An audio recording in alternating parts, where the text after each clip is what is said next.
can do it. I remember Googling like stand-up comedian and then girl, because people were like telling me you should be a comic, and I was like, I don't know even how to do that. And I remember seeing Sarah Silverman, and that was the moment that I was like, okay, not only can we do this, you can be the best as a woman. Yeah. My first joke was stealthy and it bombed, and then hearing... You gotta hear it on your phone. Oh my God, hearing Jim Norton come back. I'm a big black woman, so they expect a certain amount of sass, and I'm blah, blah, blah. And then I'm going up talking about like depression and suicide. And you can be uncomfortable, and yes, these are probably not the opinions that you think would come out of a black woman's mouth, because we're all like supposed to be saving society and wet nurses or white babies.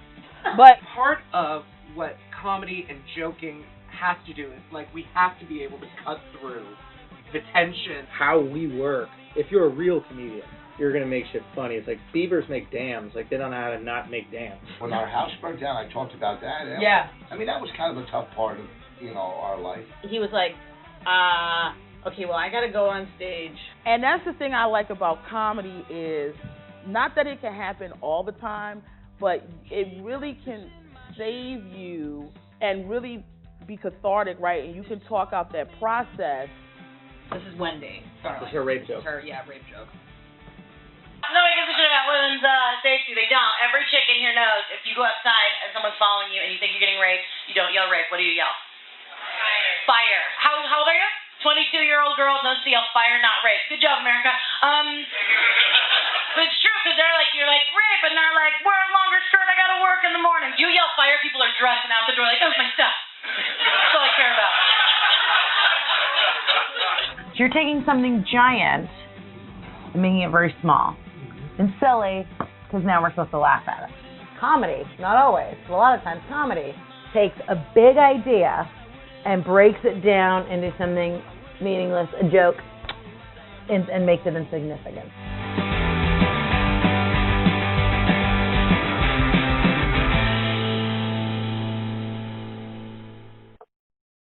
Hey, Jorgy, how's it going? Excited, relieved, a lot of emotions. We came out today on the 26th, worldwide on streaming services, because of course theaters are closed. Right.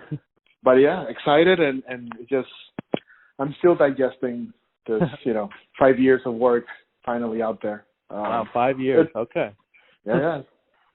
Cool. So of course the film is Funny Pains, new documentary, which follows the life of Wendy Starling. Yes. And she's a great stand-up comedian. And this film is just great in general, and it celebrates the troubles, the life and hard times that many stand-up comedians face. How did the project originally come about? Well, to be really honest, it came out of nowhere. I'm a huge fan of stand-up comedy. Never thought I would do a documentary on it. I never thought I would do a documentary, actually. Okay. I worked in fiction, movies. I directed a lot of commercials for big brands. I was a commercial director for a while. Shot a couple of short films. Did great in the festival circuit, and wrote a couple of scripts. And I was getting ready to shoot a feature film.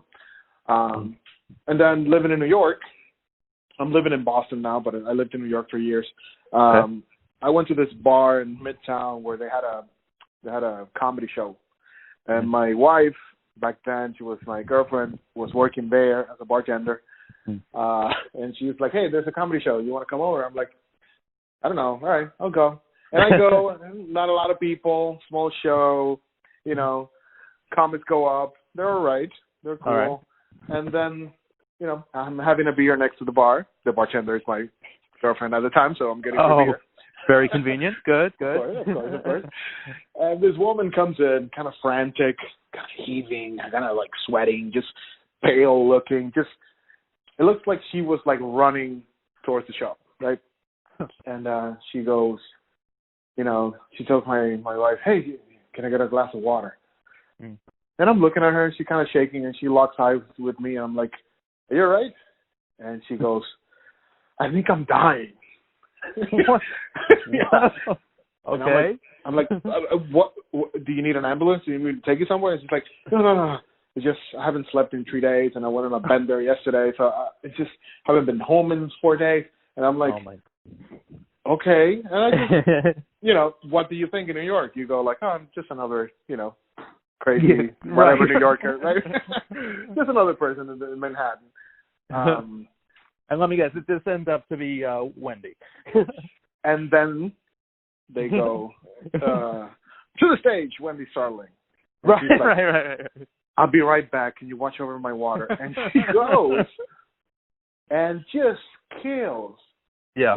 There's not a lot of people there. If you go to small comedy shows, when people are really laughing more than if you're like in Madison Square Garden. When you have 13, 15 people laughing, like truly laughing, it's a distinct thing.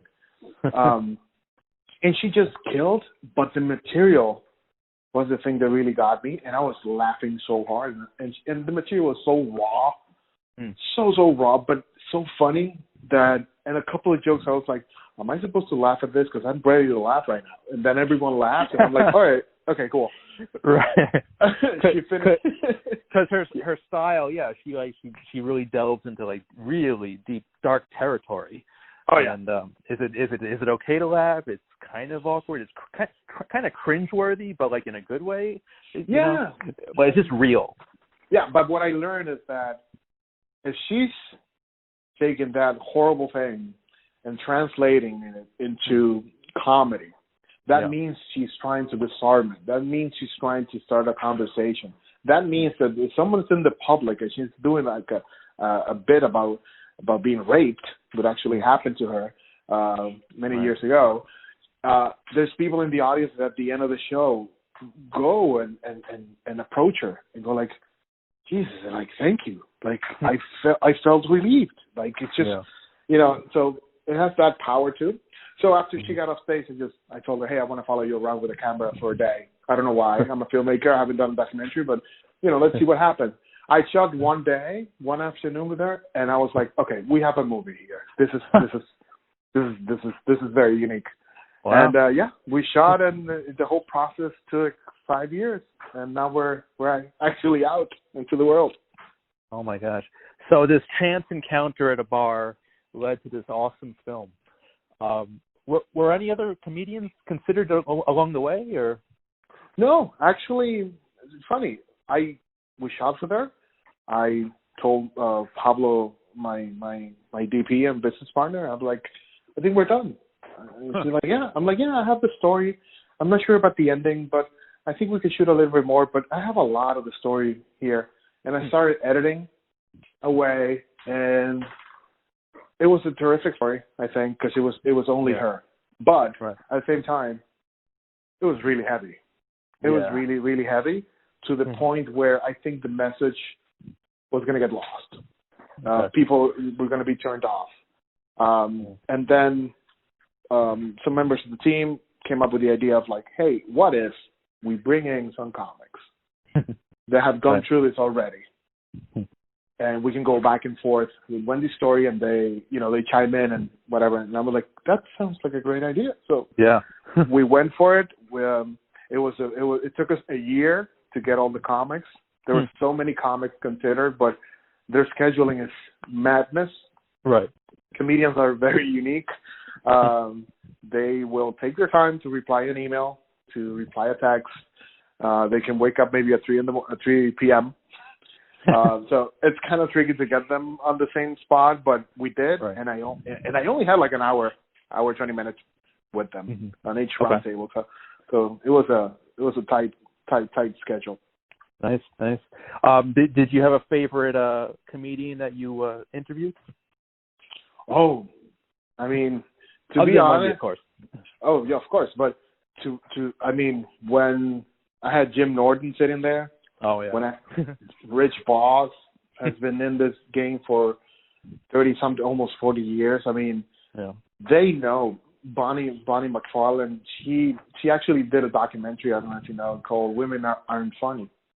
Okay. No, I don't know. Yeah, she shot it herself. And it's done, bare bones, but it's really good, and it really helped me because it helped me to build my questions towards Wendy as a woman comic. Because us men, we're pretty straightforward, and we can be insensitive without noticing, and that really helped me out.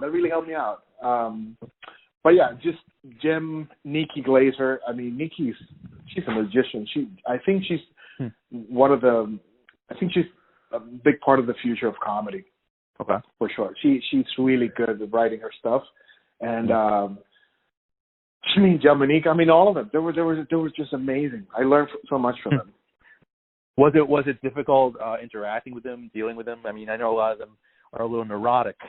So it's tricky. It's tricky, and I think it relates a lot to the documentary because you see Wendy on stage, and she's going to make you laugh about horrible things that happen to her. Right. But you just laugh, and then she gets off the stage, and another comic goes on stage, and you forget about it. You just, you're here to make me laugh. You don't know what's behind it. So you have this naive idea that comics are going to come in smiling like, hey, guys, how's it going? Well, they're regular people. They're professional comics. That's their job. Right. They have problems. They have bad days. Some of them are shy. Some of them are on all the time. It's like they're on stage all the time. Right. But what they are, when they're in front of you, they're really honest. And I really appreciate that. And it's really funny to see them take in a compliment. Before I shot with them, I went one by one and I told them, hey, you're here because I wanted you to be here because, I've been following you since this year, whatever. Like I wanted them to know that I really appreciated them and then that I was a fan. And most of them, their look in their eyes is just like, oh my God, like you really love me. That's crazy. Like they don't know how to process that a lot, but it was fun. It was really fun. So prior to filming, did you have a fascination with stand-up comedy? Oh yeah, I've always said that I've had two mentors in my life. One was my editing instructor, named Hans Dudelheim, and George Carlin. Yes. I've always said that when I run into George Carlin, I was like, I think I need to think about this differently, or I need to think about this more, or how is this funny? Wow, this is funny. People told me this is not funny, but this is funny. And how he dissected language and the human experience. I learned a lot from that man. When he died, it was like my uncle, a close uncle died or something. I felt it. And Pryor and just all of them, Bill Hicks, all of them are really influential in my life. And a stand-up special comes out today, I'll watch it tomorrow. I just digest it. I read about it. It's fascinating. It's a very difficult thing to do, and we take it for granted sometimes. We don't know. Jorgy, have you dabbled in stand-up yourself? Actually, one of my best friends I was born in the Dominican Republic, and over there's a booming stand-up scene right now. And the main guy is one of my closest friends. We're really, really close. And I have accidentally written jokes for him or something that he goes like, oh, that's funny. Can I use that? I'm like, sure. Are you paying me? He's like, no. I'm like, so, but I haven't. I don't have a fear of speaking at all. I've been a teacher before, and I've spoken up in front of a lot of people in festivals and stuff like that. But I remember shooting the documentary, trying to get a shot of the microphone by itself on the stage, on a tiny stage, and the audience, and there's no audience. And I freaked out. The spotlight hitting me. I was like holding the camera with the empty place. I was like, oh no, I don't like this. So no, I would never. Gotcha. So going back to the film, what were some challenges you faced during production? Well, you have the typical. The special thing about for me for this documentary regarding production is that it was only Pablo and myself, and we from the get-go, and of course Wendy was not gonna have it any other way. We had nothing staged. We don't even. I don't even have B-roll of like, hey Wendy, can you walk from left to right? Can you cross the street? Like she wouldn't do it, and I didn't want to do it. That's why if you see shots of her walking, right. If the editing in that moment feels a little bit like rush, like a little bit jumpy, I'm trying to get you in the mood of her mind mindset and how she Yeah, moves around. the scenes of her walking down the street and into the subway, they just felt so real, so good, so gritty. It was awesome. Exactly. It's New York. It's gritty, right? Yeah. So that's what I went for. So sometimes that was a challenge, but that made me a better filmmaker, a better. We were shooting with 2 cameras all the time, so we always had 2 cameras. Sometimes that was a challenge, especially in the night shots, because you don't want to get underexposed, overexposed, and all that stuff. That was a challenge. The other challenge is typical of any documentary when you're following one subject, and is that there's some days that they don't want that camera near them. They just don't, and they treat you differently. You don't get good information. You don't get anything out of them, and it's kind of frustrating. And since it was my first documentary, I was like, "Oh, is she tired? Like, are we done?" Like, I got worried because the last thing I wanted was to annoy her. She had enough problems, right? So those were the challenges regarding that, and then the biggest challenge was just getting it picked up. All the re-editing that I had to do with the story and adding stuff like I added the reenactments, for example, that wasn't there. I had to add, when I added that, the market got really interested because I think that's kind of a theme lately. So I kind of I agreed to it. I was like, not a huge fan of it, but I was like, okay, let's do it. And that thing changed. It saved the movie. It just saved the movie. Yeah. It's crazy. No, definitely. It definitely worked very, very well. Now, you mentioned editing. Editing is like basically the spine of any documentary. Tell me a little bit about the editing process. How was it like logging in all those grueling hours? Well, you remember this movie, the Ron Howard, A Beautiful Mind, with Russell Crowe. Remember when he writes like in the walls and the window? Yeah. That was my office. That was my office. Nice comparison. I divided everything per day, and then on that day, I wrote down what we talked about, the bullet points, and I wrote down how she felt, which was really important. And at the bottom, I always put and I put this from that day. So that really helped me out with the editing. And I'm a very economical director. I don't shoot and wait for stuff to happen just because. So we didn't have this, I think the whole project, the footage was like 2.5 terabytes.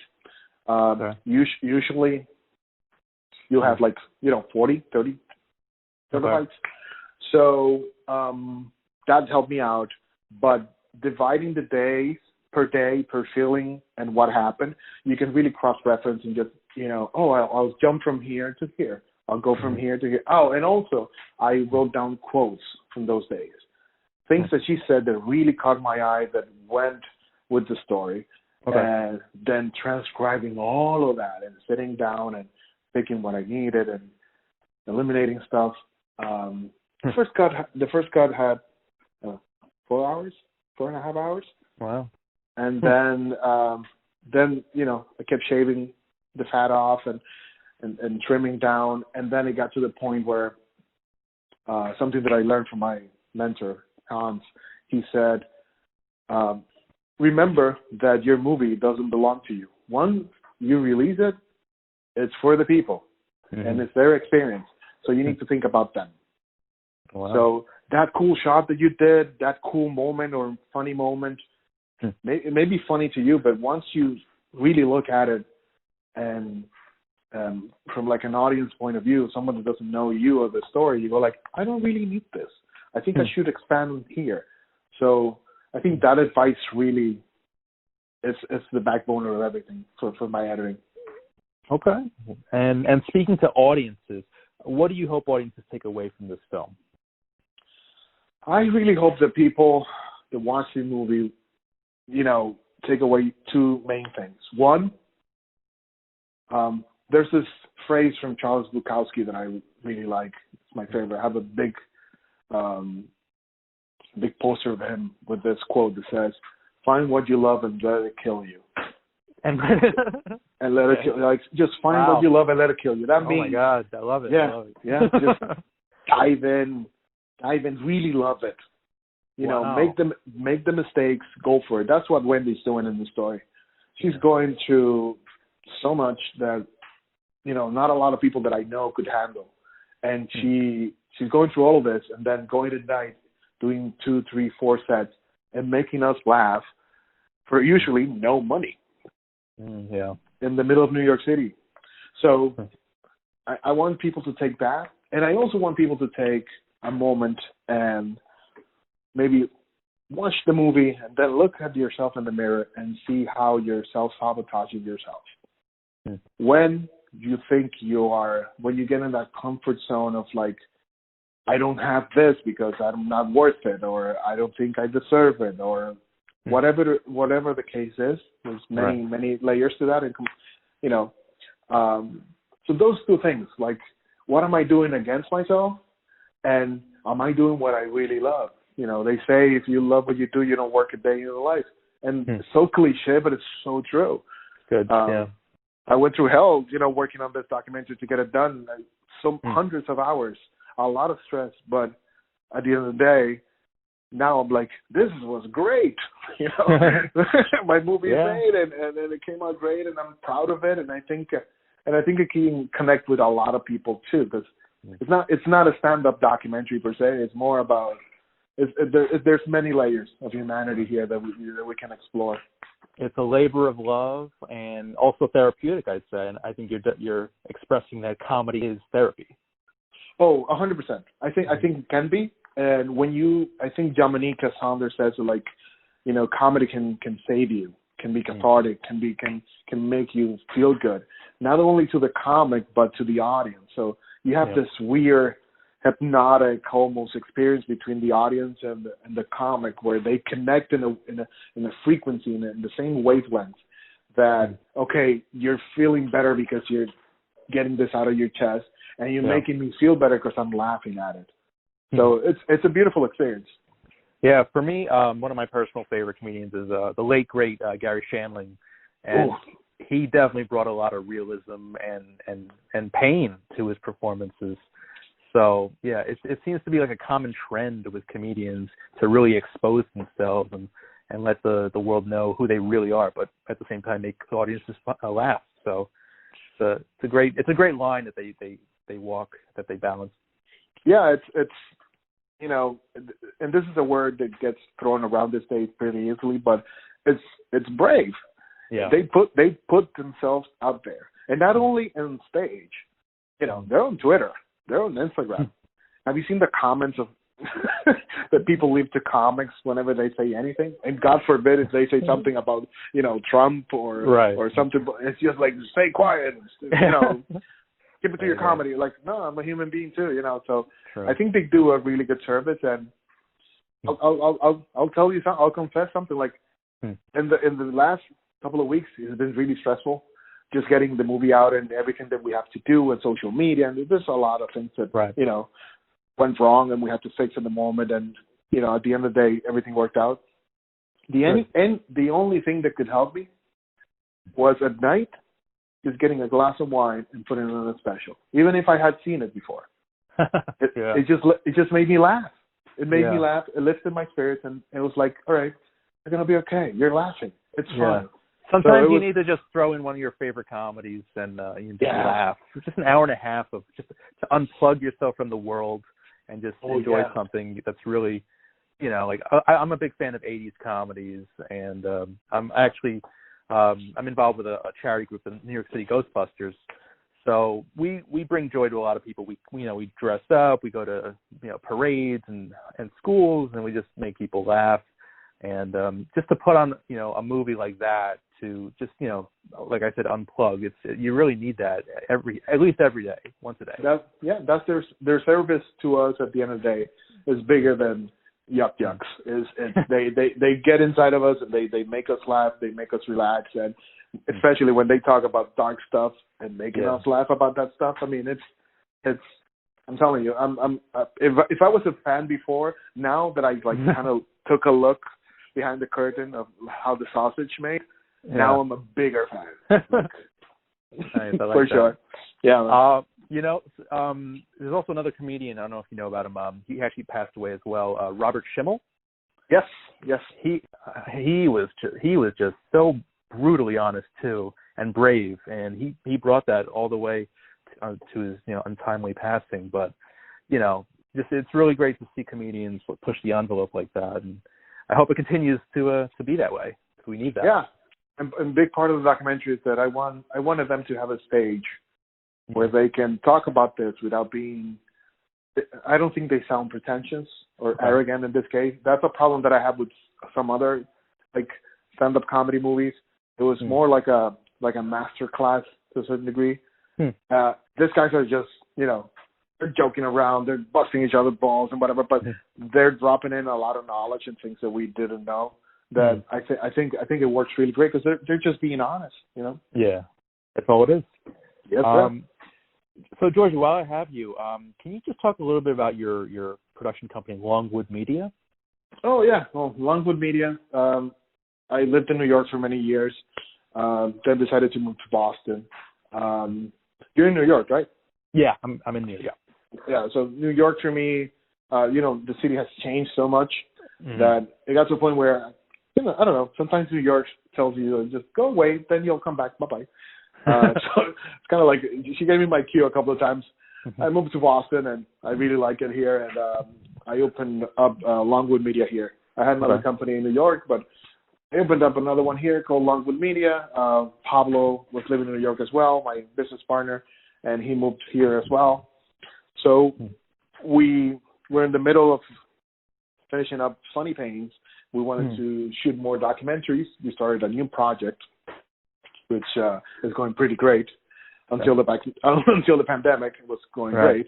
We're going to keep going afterwards. And we decided that we were going to be a production company here that will do mini documentaries almost exclusively. We just shot one for Boloco. Boloco here is like Chipotle, like way better. And we did a mini doc on them. We're doing another mini doc for another company. So we're doing like quote unquote commercial work, but it's more human centric, more about the people in the companies and stuff like that, and what it truly stands for. So we're working with B Corps, which are corporations that their main focus is their employees, not the profit. We need more of that. So we do stuff like that, and just working on the next doc, and we got to pay the bills, so we do a bunch of commercial stuff as well. We have fun with it, but our main focus is to keep doing feature documentaries, and the next one is looking really good. We've only shot like 5 days, and it's amazing. It's pretty cool. Is that the Chipotle in Boston one? No, this is another feature documentary that I'm shooting. Yeah, which is pretty great. I can maybe send you a teaser that we have already, and it's looking pretty great. But as soon as this settles and we can actually be close to people, we'll keep on shooting. I hear you. Any plans to do maybe like a feature narrative? Yes, actually, I have a script that I wrote, to be more honest, I keep, if you're not shooting the script, you're still writing. So I'm still writing it. But we have a great script locked in that we want to shoot in 20. Again, we don't know, but with the pandemic, we wanted to shoot in 2021. I wanted to fly back where I was born and shoot it there in the Caribbean. Where were you born in? Dominican Republic. I was born in the Dominican Republic. Yeah. Oh, cool. All right. Yeah, I was born over there, and then I lived in Spain, and then I moved to New York, and then Boston. But I want to go shoot it there. There's the texture over there, the sun, everything looks so good. And that's in the works. Hopefully this settles, and I can fly over there next year and shoot it. I only see myself shooting that feature film. I want to keep doing documentaries. Can you divulge any information regarding story, plot, subject? Yeah. So the name of the movie is Cachorro, which means puppy, like a little puppy. That was the nickname of a boxer in the early 70s over there. And I created the story it was a mixture of a couple of other stories from boxers from back in the day. So in the early 70s over there, the boxers were like rock stars. I mean, they didn't pay for drinks. They had all the girls. You know, it was a different time. They fought 6-7 times a year. Now a boxer fights maybe 2 in 1 year. Wow. So they were pretty active, made a lot of money, Mm-hmm. and they ran the little island. They were everything.